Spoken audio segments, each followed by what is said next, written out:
그것이 태풍이라고 하는 어떤 거대한 그 자연적 현상과 맞물려서 어떤 에너지로서 저희한테 전달될 뿐인 거죠. 그런 점에서 보면 태풍 클럽이 그래도 어떻게 보면 가장 또 실험적인 영화라고도 할 수 있지 않을까?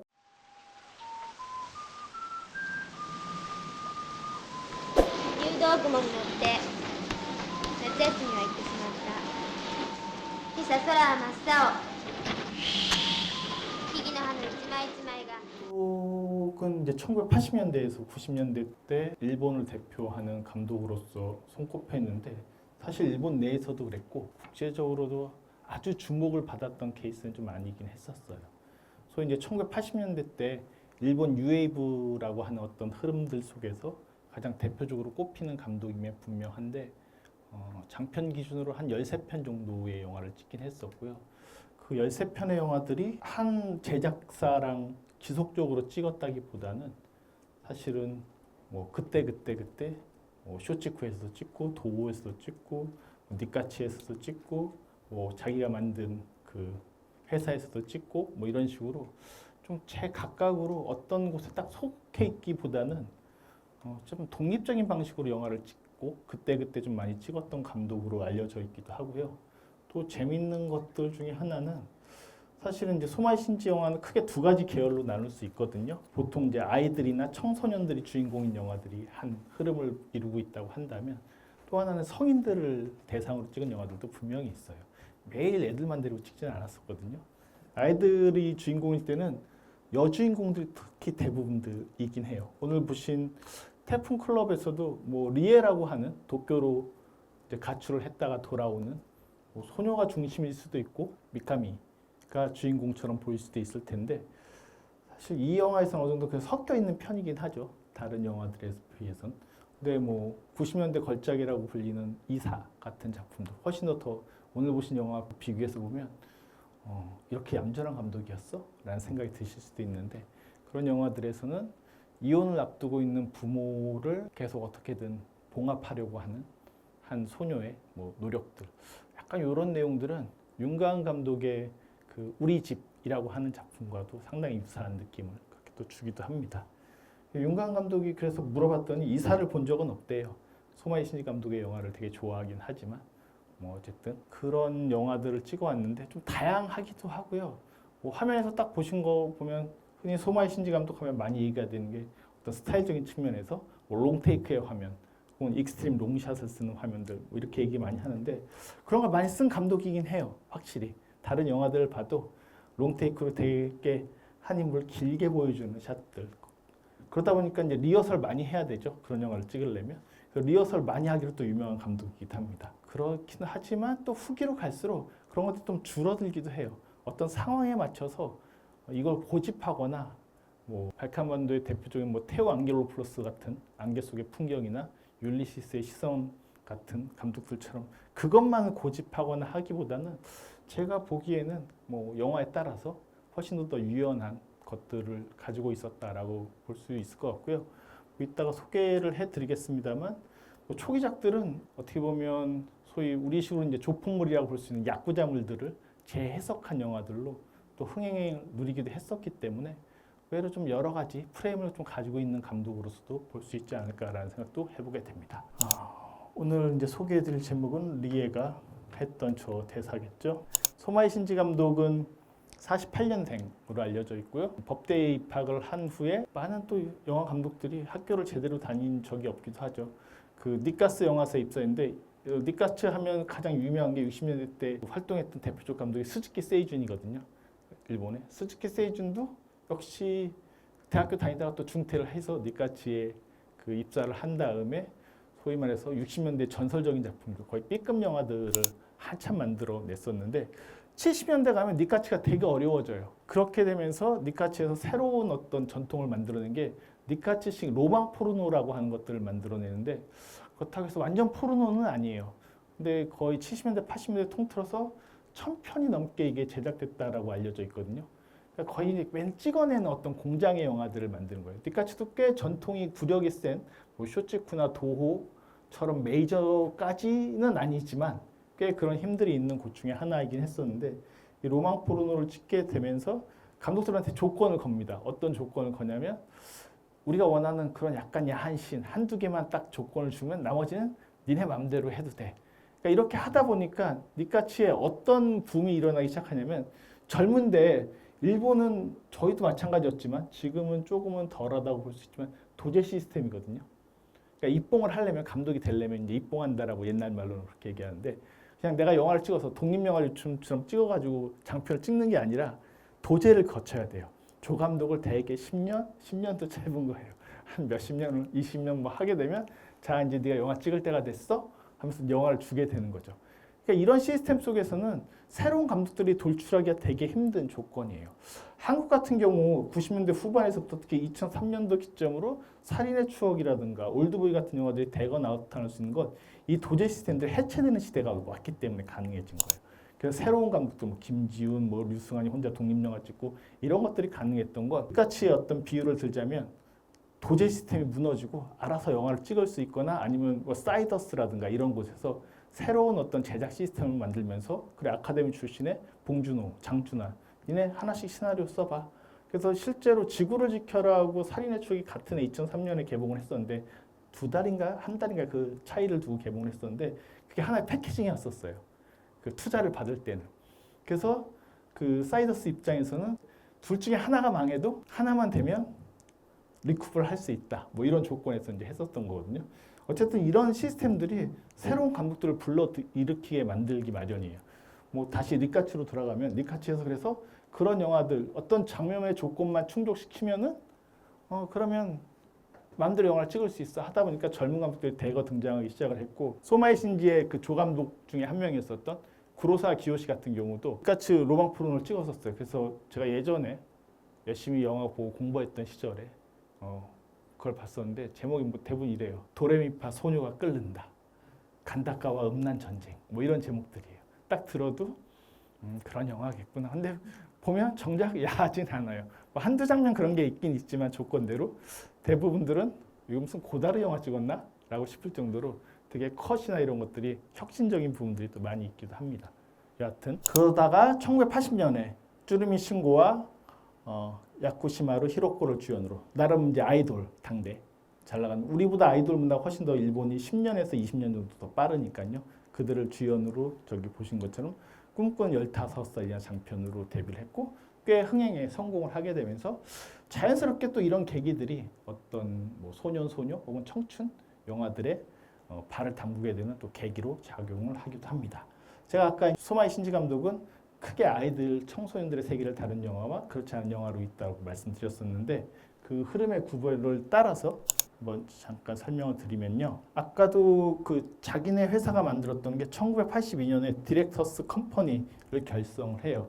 일본의 뭐 구로사와 기요시는 현재까지도 되게 중요한 일본 영화 감독이죠. 기요시가 이 세일러복과 기관총이라고 하는 영화의 조감독이기도 했었어요. 이설과 함께 이시소고도 되게 중요하고 한때 한국에서도 많이 소개가 됐었는데 요즘 또 잊혀져 버린 그런 감독 중에 하나가 돼버린 것은 아닌가 싶어요. 이시소고는 약간 환상적인 그런 그 소재의 영화들을 또 많이 만들었었는데 82년도에 디렉터스 컴퍼니를 결성을 하게 돼요. 결국 이 회사는 지금은 이제 현존하지 않고 사라지게 되는데 정작 그 당시에는 되게 중심 역할을 했었던 소마이 신지가 별반 또 결성을 하고 나서 또 열심히 일을 하지 않았다라는 뭐 그런 말들이 있긴 합니다만 뭐 저간의 사정이야 제가 직접 옆에 있지 않은 이상 잘 알 수 없는 것들이니까요. 그래서 81년도에 셀러북과 기관총이라고 저기 원작 소설이 있고 여고생이 쉽게 말하자면 야쿠자 두목이 되는 얘기예요. 딱 봐도 되게 코믹하죠. 근데 두목이 안 되면 갑자기 그 야쿠자들이 다 우리 죽으러 가겠대. 그래서 알았어요 하면서 갑자기 야쿠자 두목이 되기로 해요. 근데 이 소녀의 순수성이 야쿠자의 세계를 막 뒤흔들어 버리는 거예요. 어떻게 보면 야쿠자 물처럼 보여요. 우리 식으로 따지자면 좀 변형된 건데 뭐 조폭 마누라 비스무리한 뭐 그런 것들이 될 수 있다고 여길 수 있을 텐데 그것보다는 훨씬 더 기존에 있었던 그 장르적인 법칙 안에서만 놓고 생각해 보면 야쿠자물을 좀 해체하거나 재해석해 버리는 그런 또 재미들이 있는 영화이기도 했고 최고의 흥행작 중에 하나예요. 그래서 이건 속편들도 다른 감독들에서도 되게 많이 만들어집니다. 딱 들어도 저게 한번 흥행하고 나면 여고생이 야쿠자 두목이 됐어? 재밌잖아요. 아닌가? 우리나라에서 갑자기 조폭물이 2000년대 중반에 엄청나게 많이 나왔던 거와 비슷한 현상들이 일어나게 돼요. 그 영화가 있었고요. 그 다음에 다음 작품으로 세 번째 장편인데요. 숀 벤 라이더라고 이 영화는 태풍 클럽과 반드시 함께 얘기가 되는 영화입니다. 이 세 소년이 얘가 야쿠자들한테 납치가 돼요. 뭐 영화에서 자막 번역된 거 보면 약간 뭐 뚱땡이 뭐 이런 식으로 일본어로 불리거든요.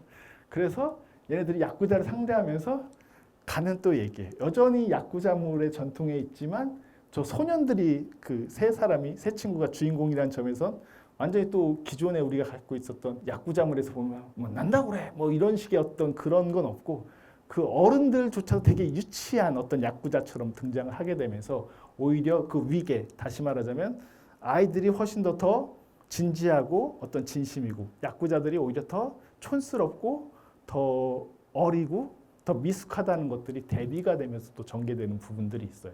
아이들과 어른들의 세계, 뭐 저 아이들과 야쿠자의 세계 이런 것들이 좀 대비가 되는 측면들이 있다라고도 여겨보실 수 있을 것 같습니다.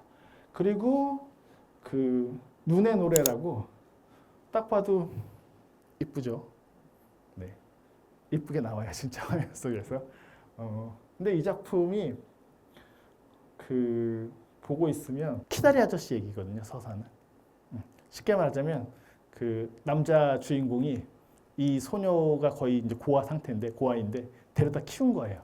그래서 얘가 이제 대학교 가기 직전 때 이야기가 성인 돼서 이야기가 펼쳐지는데 당연히 그 아저씨한테 관심이 있어요.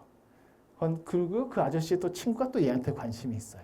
이런 약간 묘한 삼각관계를 읽히면서 좀 기분 나쁘게 보면 로리타 같아요, 확실히. 그게 있습니다. 소녀를 둘러싸고 있는 주변 어른들의 세계 얘기를 대비해서 보여주는데 너무나 순수하고 또 하나 사건이 뭐 그런 어떤 사랑의 삼각관계 사연도 있지만 동시에 어떤 이제 여성과 관련된 살인 사건의 용의자로 또 지목이 되면서 이 소녀는 그 비밀을 알고 있는 채 그것을 누설하지 않으려고 하는 그런 관계들의 얘기도 한 축을 이루고 있습니다. 이야기는 꽤 흥미롭게 잘 쓰여진 얘기이기도 하고 계속 눈을 뗄 수 없게 만들어주는데 확실히 이렇게 소녀들을 중심으로 영화를 만드는데 일가견이 있는 어떤 재능들을 보여준 것도 사실이기도 하다. 소년보다는 물론 소년이 나오는 영화들도 있습니다. 그렇긴 합니다만 소녀들을 주로 또 여주인공으로 많이 썼던. 그래서 약간 보면 새로운 스타들을 또 발굴해내기도 했었던 그런 감독으로 뭐 당시에는 일본에서 인식이 되기도 했었습니다. 그리고 이제 90년대로 넘어가게 되면 영화들이 좀 바뀌는데 90년도의 대표작이라고 할 수 있는 역시 소녀예요. 그래서 부모가 이혼 직전에 놓여 있는 상황인데 이 소녀가 그 이혼을 말리는 지연시키는 과정들이 펼쳐지기도 하고요. 그 전에 만든 영화는 도쿄 하늘 반갑습니다는 이것도 보면 이제 소녀가 또 주인공이에요. 그러니까 이 소녀가 어떤 회사의 전략에 따라서 모델이 되는데 새로운 뉴페이스로 떠오르게 되는 거예요. 그래서 1년 만에 너무나 유명한 어떤 인물 됐어요. 되게 평범한 여학생이었었는데 그러다가 이 남자가 나중에 또 천사로도 등장하고 막 이상한 인물로 이제 변해서 들어오는데 그 찝쩍대다가 얘가 차에서 내려버려서 갑자기 죽게 돼요. 근데 다음 장면 컷이 바뀌면 제가 갑자기 죽은 채로 돌아다니는 얘기예요. 그래서 이 영화 제목이 도쿄 하늘이라고도 소개가 되기도 하거든요. 훨씬 더 강조된 게 동경상공이잖아요. 그러니까 그게 하늘에서 내려온 거예요, 갑자기. 그래서 이 관계들을 다시 회복하려는 어떤 과정들을 이 여주인공을 중심으로 다루고 있는데 좀 말도 안 되는 코미디처럼 보이기도 하고요, 설정은. 뭐 그렇게 보이긴 합니다만 꽤 어떤 이 소녀의 현실이나 가족 관계들을 둘러싼 얘기들도 한편에서 또 전개가 되고 있기 때문에 그런 영화들로서 뭐 나름 각광을 받았던 그런 영화들이기도 하고요.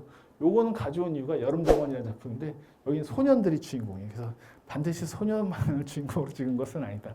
이 사람이 무슨 로리타적인 관심이 있는 것은 아니다. 그런 오해는 하지 마셔라 라는 차원에서 가져오기도 했고 이 세 소년이 또 어떤 모험을 하게 되는 마치 뭐 이런 얘기들 많죠. 뭐 예를 들어서 롬 라이너 감독의 스탠 바이 미 스티븐 킹의 원작 소설을 가지고 시체 찾으러 가는 소년 얘기들 혹시 안 보셨어요?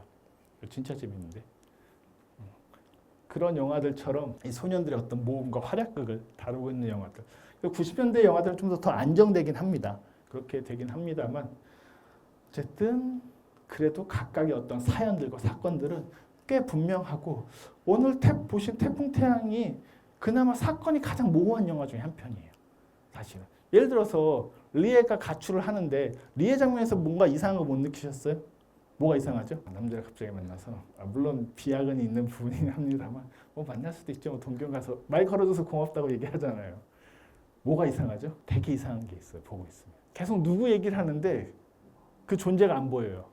엄마가 안 보이죠. 영화 속에서 엄마가 안 나타나요.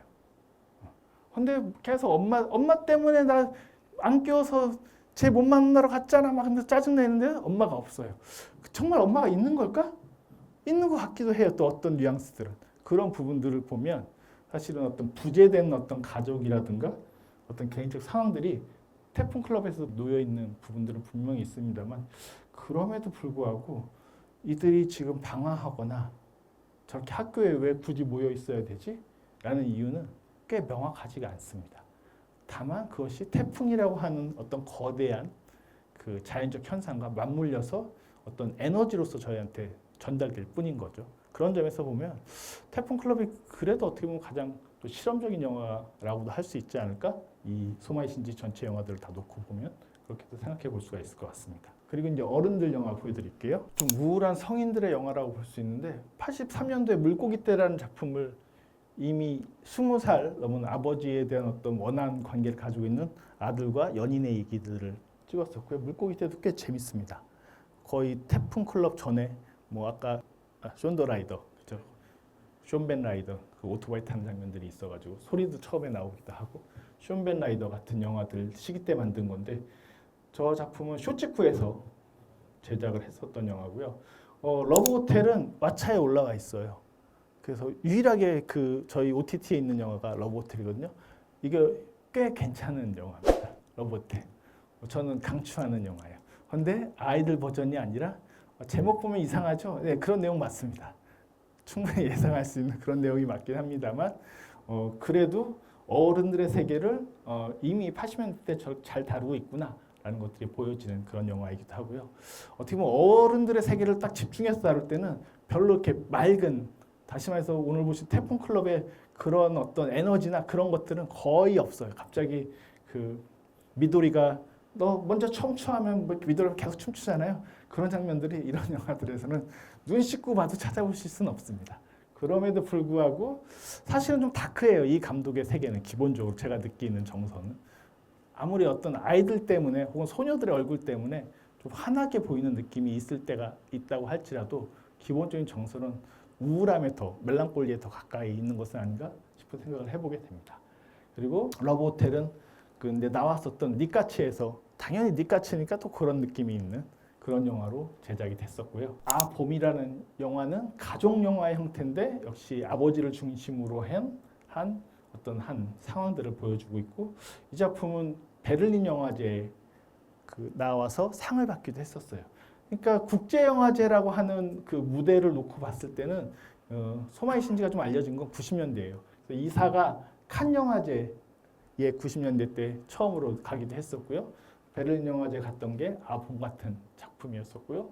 마지막 작품이 공식적으로 바람꽃이라는 영화인데 여기 제가 너무 좋아하는 일본 영화 한때 열심히 봤었던 기요시 영화에도 많이 나왔던 아사노 타다노부가 주인공으로 나오고 여주인공도 되게 유명합니다. 저때 아사노 타다노부는 어떻게 저렇게 생긴 사람이 있을까? 라고 생각할 정도로 일본 영화에 완전히 마스크였고 대부분의 일본 영화 2000년대 영화들은 아사노 타다노부가 나온 영화 아닌 영화로 구별할 수 있을 정도로 정말로 많이 나왔던 감독이에요.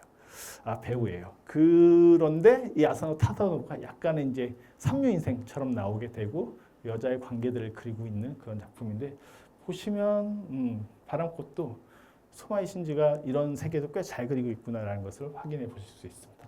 그러다가 2001년도에 그 철도원으로 국내에 알려져 있죠. 원작자 소설가이고 영화 철도원의 원작자인 아사다 지로의 카레치다를 준비하다가 암으로 사망을 하게 됩니다. 그렇게 되면서 좀 이른 나이에 세상을 뜨게 되는 감독인데 이게 바람꽃이라는 여기 있군요. 네, 아사노 타다노부의 얼굴을 보실 수가 있습니다. 네.